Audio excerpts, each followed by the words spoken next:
this one where they call me just before our match. Hope said them never postpone am. No, them never postpone am o. Wetin come dey sup now? Before we talk that one first, I wan ask how you dey. You know say this our work fit frustrate person well and sometimes even cause depression. This one where they ask about my well-being. Hope say you dey alright. No, I dey very alright. Na just say sometimes fans and management go make football dey like say na fight we dey fight. I just wan break the cycle of hostilities. Make e be say we dey look out for one another. Hey, of all the people wey wan look out for me, na Ten Hag on the day wey we get match. Abeg leave the match wey we get jaw. No be human being all of us be. Dem don make us dey take the match thing as do or die. Me I no dey take am as do or die o. I dey do the one wey I fit do.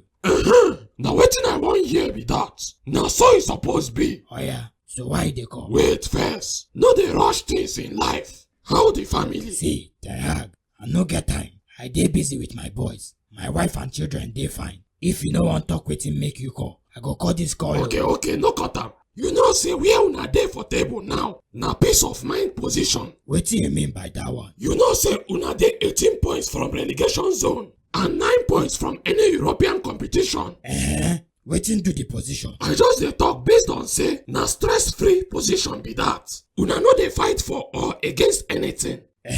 Wetin be your point? Where you dey go with this your yarn? My point be say una fit spare 1 or 2 games. Which kind nonsense talk be that one? We no dey dash anybody points o. Wait first, make I talk finish na. Wetin remain again wey you wan talk? I just wan say, now wey you no too need am, you fit borrow me 3 points today. Next season I go pay am back. You never can tell. You fit desperately need am by that time. Who tell you say I no need 3 points today? You say my position dey stress-free. Come make we exchange now. Haba, I no desperate reach like that na. No be my fault say you dey the position na. Me sef, no be my fault say you need free 3 points. No be free. I go pay am back next season. Even with sizable goal difference sef. You never hear say them no dey do deal with the devil. So na me be devil? Yes na. Abi you wan deny red devil now? Oh my God. You go need my help one day fa. Even if I need help, I no fit meet devil for help. No be wise idea. No problem. I go still knack you for that falling bridge. Come first now, make we see.